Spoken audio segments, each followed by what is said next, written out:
Hello, Courtney, Dylan. How are you? We got Bella here helping us out. And Hi, I'm Erik, good. hopefully you can bring Osho. If not, maybe he's an Osho. Is Osho a show or a no-show? He says, hi, Mom. No, he's here. He's been with me all day, actually. Oh, Both really? of them. Yes. So we've been All right, chatting. I love you, Erik. He says, I love you, Mom. Of course you do. Of course we do.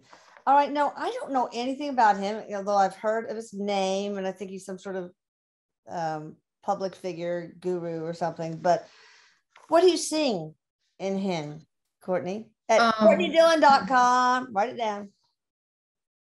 Thank you. He says, thank you for having me. So the first thing, he came in this morning. Yes, this morning. Last night too. I've been chatting with him for a while. Okay. And he woke me up in the middle of the night. So we've been talking for a while. That's okay. This is how that goes. But he's wearing a long orange, kind of like a robe sort of thing, is white hair. And he has a head dress. Okay. All right. Well, can I ask you some questions, Osho, since you're not an Osho? I'm going to get mileage out of that one. He's laughing. He does have a really funny sense of humor, so I'll try to capture that. Okay. He doesn't take anything seriously, so just so you know. Oh, good. But yes. Man after my own heart. He calls this today a discourse. So he'd be happy to answer questions for this discourse. Okay. All right. These are all from community members of Channeling Erik. Looking back on your life, were you acting more out of ego and desire, or were you truly trying to make a positive impact in your own way? Could be both. He has an issue with the question. I would too. Mm-hmm. In truth, I operated from a space of no time, no judgment, just what arises out of that very moment, timelessness, pure consciousness. I did not seek to be a teacher, a guru, or a guide. I simply wanted to be me, laughing, enjoying life. Many were called to follow me, but I said, I am not your teacher. Learn from me in the way to understand how to silence the mind. Interesting. Yeah. Okay. Excuse me. What was the most spiritual, sorry, swallow the tea the wrong way. What was the most powerful spiritual experience that changed your life? He kind of goes like this. He points sometimes. He wants to have people, let go of the idea of a spiritual experience. View all experiences as one and the same, all spiritual, the mundane, the profound, laughing, pain, tears, joy, sadness, all are energies which arise out of nothingness, of pure consciousness. Okay. So he wants me to explain. He does not, the part of the problem, and this is what we've been talking about for a couple of days, with people is that he sees right now, because there's only now, and he says that often in his work, right now, is that we are, well, a couple of things. We're trying to get somewhere else. We're trying to observe a future which does not yet exist. We're living too much in the past, or we're trying to get to these mystical spiritual experiences. What if, he's saying right now, we view all experience as worthy of our attention in the present moment? Yeah, of course, that makes so much sense. Wow. And what do you think makes someone a spiritual teacher? Oh, sorry, he goes like this. No, you did that.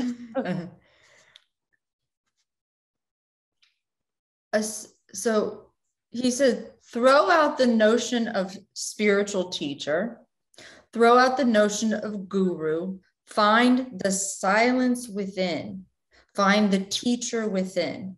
Yeah, you are your own teacher. If you can just listen to your heart, is that what you're saying? Your heart space, consciousness? Pure consciousness is within and part of, and also is you, right? So he's like, so he talks about this idea of God. He doesn't like that word actually, but he refers to God as because here's the problem with the idea of God is God then somehow becomes outside of us.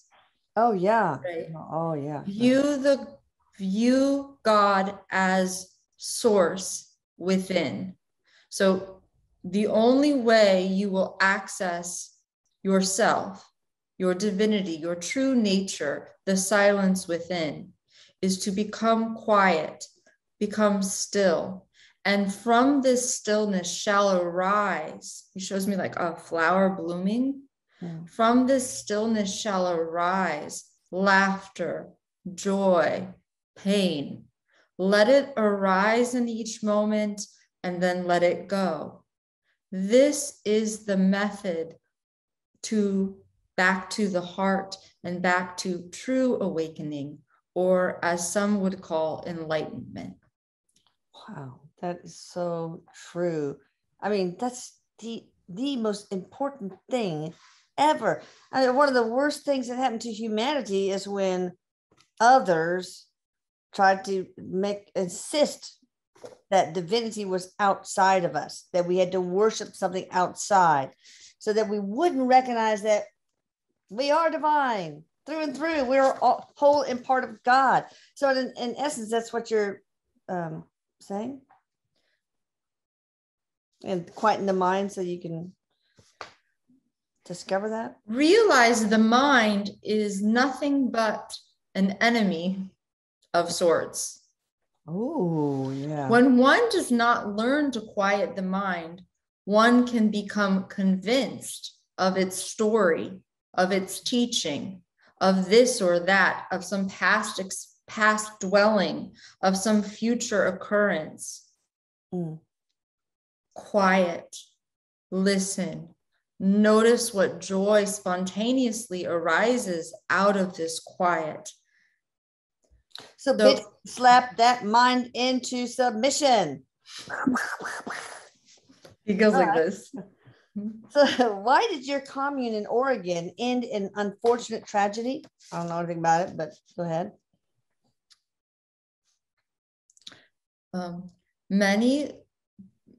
So he does show me the downside to him, as with any human. Yeah. There's a streak of anger. There is difficulty with, he's like an amazing teacher, but sometimes the personality would be challenging. Yes, you're human. Yeah. But he shows me that many began to see him and worship him as the guru. And he always wanted people to go within. Yeah. And as a result, I'm seeing a history of some legal troubles. Okay. And also accusations that his group is kind of like a cult or something like that. What he shows me is there was pure intent, but some things went awry. Okay. What was the main impetus for causing things to go awry? The government, legal things? I mean, because I don't know what the tragedy was, but he shows me that many in, so he had difficulties in the government, legal challenges around some taxes. He smiles. Many mistook my teachings around free love and sexuality to mean like kind of laissez-faire attitude, and that anything was permitted. So there was things that were going on. It looks like he's showing me some images of just, it was a problem. Things were, but he stands by his teachings, and he believes and says the teachings remain pure and will help people awaken to their true nature. It just all probably came down to how those teachings were interpreted by others, including the government. Yes. Okay. When you tried to flee to the USA, the American authorities were able to reroute your plane to Oklahoma City, bastards, where you were put in jail. Your health began to deteriorate very rapidly after you had been held in 6 different jails in 12 days. What happened there? Did they poison you? What did they have the intention of killing you? How did your wisdom help you survive that horrible moment? So just tell us all about that horrible experience. I'm seeing some poison. So he does believe, I do believe, he does believe he was poisoned by the American government. Sorry, I'm not laughing. I'm just, well. I'm not surprised. So he shows me that he uses the term poses a threat to many, because he was a pioneer, is a pioneer, excuse me, in that he does not believe in organized or orthodox religion. Yeah. And he was trying to show people the way within. And he also did it through very unconventional means, right? He was not afraid to display wealth and power and free love, right? So it was because he was in part showing the absurdity, the parody of all of it, right? Yeah. And the way in which all of it meant nothing. What do you mean all of it? You mean the wealth, power, success. Right. Yeah. Right. In the way that some will cling to the notion of poverty as being pure, just, right? He took this notion of wealth and power and success and was trying to show also the absurdity of it all. Well, with Erik and I do the energy repair, protection, and enhancement, and we get vows of poverty, especially, revoked, because a lot of people have made them in other lives, and maybe they wanted to be a nun, and they whatever, I want to be pure, so I take a vow of poverty, and that does so much harm. It's unnecessary. It goes like this: revoke your own vows. Yeah, be yourself. Yeah, you can do it. All right, so they wanted to kill you. They had the intention to kill you, the government, because you represented a threat, because you were telling people that they had their own power inside, and they didn't like that. Is that why? In a nutshell, I mean, many factors came into play. It looks like there was legal trouble. He's showing me like excuse me, laughing, a pie chart.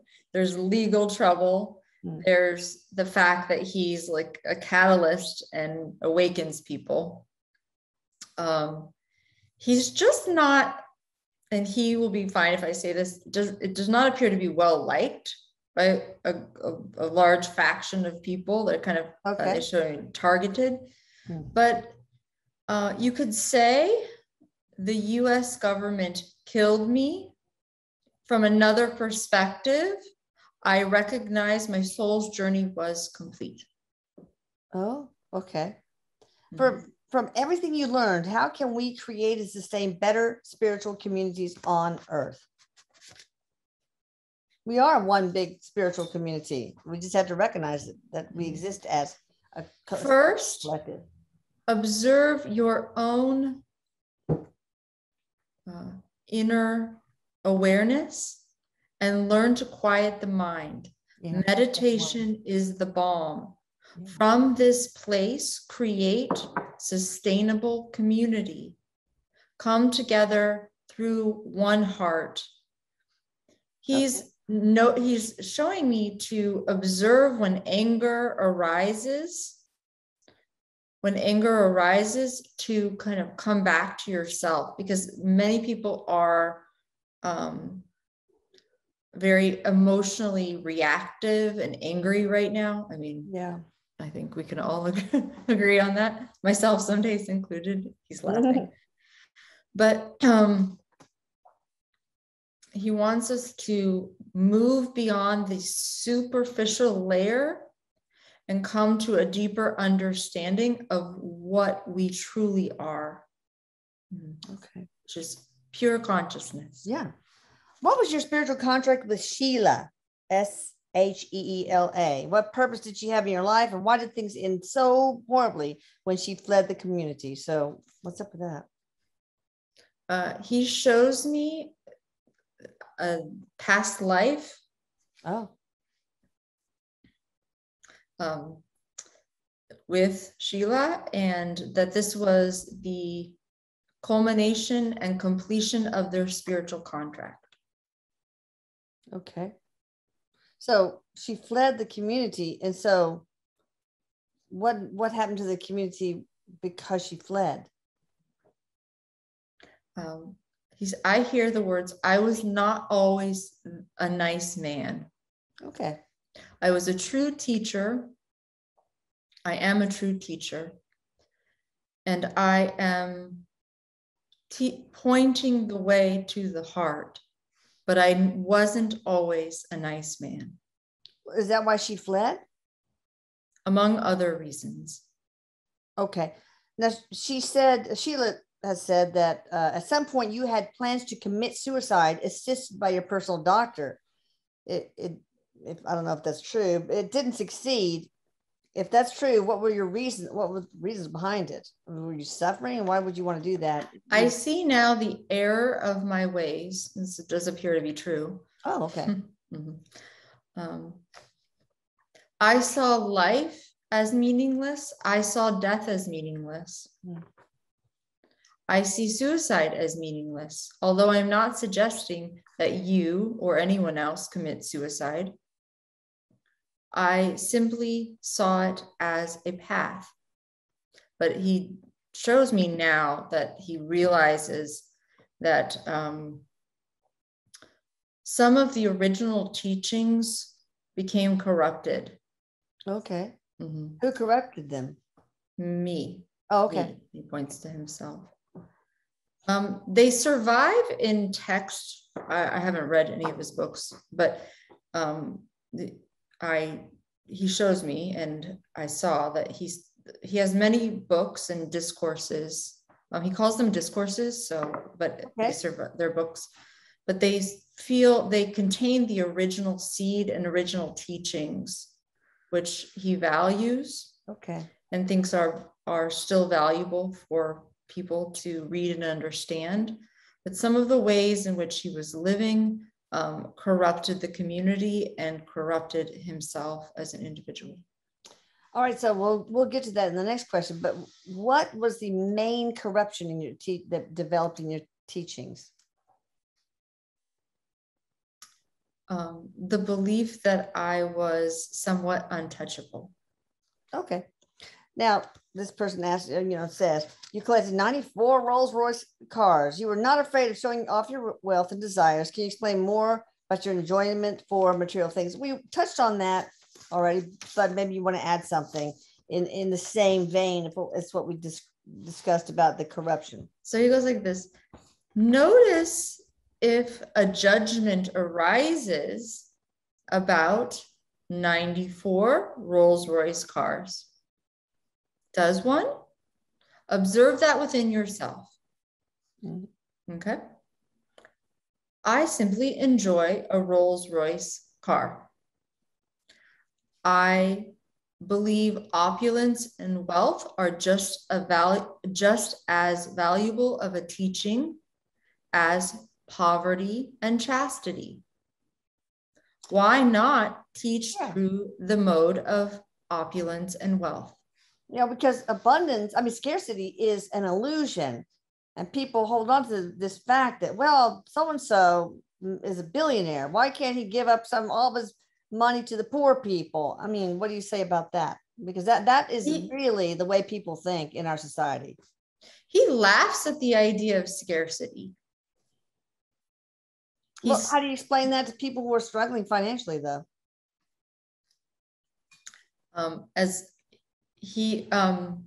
Osho, and I've noticed this over the last 2 days, is not afraid to offend anyone. So how do you explain this? I explain it by suggesting that people who believe in the idea of scarcity learn to be quiet and notice the natural flow of abundance that arises from pure silence. Oh, yeah. It's like people need to find their own power, and abundance will come if you allow, not expect, but open up your heart to it. Or you call do not expect. He's wants me to take it back to now. Okay. It's always now. Do not expect abundance as something that will occur in the future. Right. Rather, see abundance flowing from your essence. From your essence. That's what he wants me to. Yeah. It's from us. Yes. This is what he wants us to get. From our essence. And from this space, we will be matched in kind with material abundance. Mm-hmm. Okay.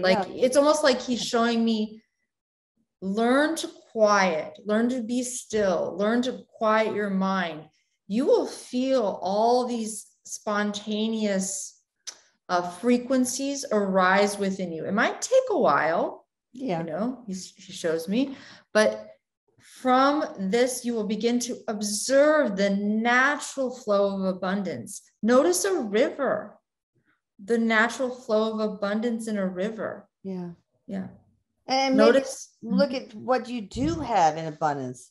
I mean, you can, even if it's small, you can find out, I got an abundance of little kitty, Hello Kitty dolls. Okay. I have an abundance of water. I have if you can pick just appreciate the abundance you have in the now moment. Does that help?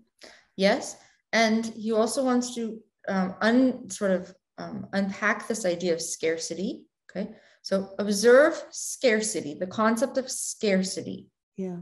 Scarcity is often worry or fear about some unknown future. This unknown future does not exist. Come back to the present moment. Notice the mind. He shows me playing leapfrog. We'll go forward, future, back, past, and we can become enlightened when we observe ourselves, our source, pure consciousness, the infinite silence now. Wow. You call yourself the Messiah, and you said you embodied the Christ. He's laughing.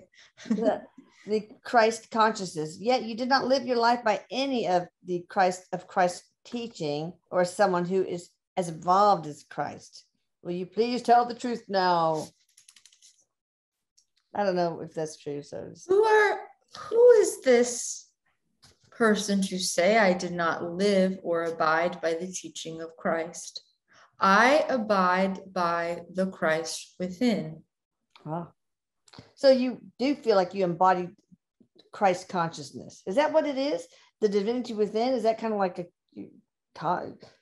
pure? From this silence arises the call and movement toward action, toward non-action. right? So he shows me, you can, he doesn't care if you even disagree, actually. That's okay. Right. But he shows me that his whole point, and he's kind of, interesting person, soul. He's taught me that his whole point is not necessarily to look perfect, because he didn't want people to see him as a teacher or a guru. He was trying to show the absurdity in this play of existence, he says. Yeah. Interesting. So, and also, we all have a way to appear and function in the world in our own true divinity. This way may not appear Christ-like, he sort of does, to anyone else. But if it's like this spontaneous, I hope I'm saying this in the way that he's describing it, because it's kind of complex stuff, but yeah, how it will spontaneously arise, and then we act from that place. Does that make sense? Yeah. Okay. Okay, this is kind of a repeat, but why were you so materialistic? But I guess the second part, did that impede your own spiritual evolution? No. Okay. What are your thoughts on other spiritual leaders with huge followings like Sadhguru?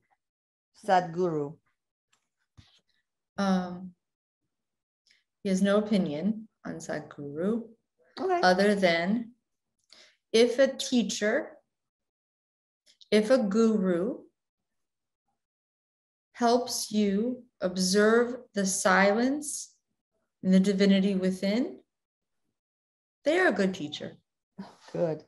Why do fallouts happen between student and guru sometimes? It seems to happen more in Western society.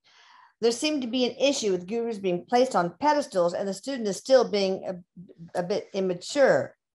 So, and what should a healthy relationship look like between guru and student? That's probably the crux of that question right there. So why is there a falling out? Sometimes, well, okay, you've learned your lesson. I've learned my lesson. I need to go on. Sometimes it's that. Okay, but what is it? A healthy relationship between guru and student should be as follows. Observe guru as one who has tackled the necessary trials of learning to quiet his mind.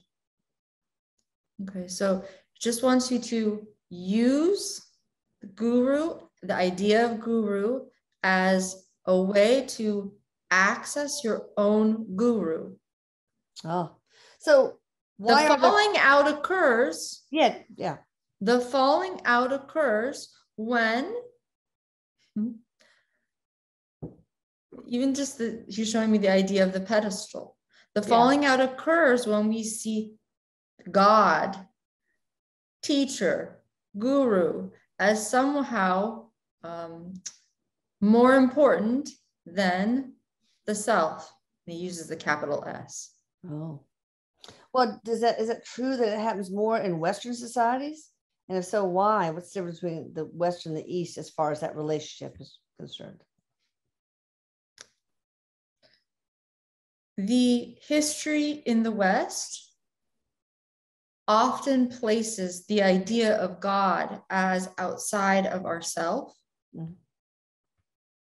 And so I think that's what he's saying. That's a response to what the main problem. Yeah.